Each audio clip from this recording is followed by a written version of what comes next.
Magandang gabi po. Patay sa bundol ng motorsiklo ang isang lalaking tumawid sa EDSA sa Caloocan. Ang biktima tinutugis pala dahil sa hinalang pagnanakaw. Nakatutok si Chino Gaston. Exclusive.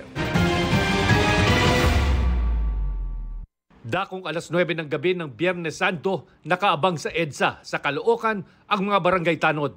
Pakay nilang mahuli ang sospek sa pagnanakaw umano ng bike. Maya-maya, hinabol nila ang isang lalaking tumawid sa EDSA. Tiyempong may parating na motorsiklo na hindi na nakaiwas at nabangga ang lalaking hinahabol ng mga tanod.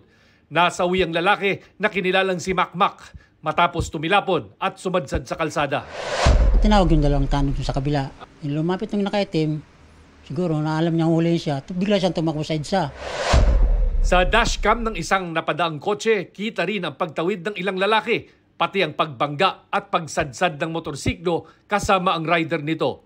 Tumangging magsalita sa media ang pamilya ng nabanggang lalaki, bagamat humingi ng tulong sa pagpapalibing.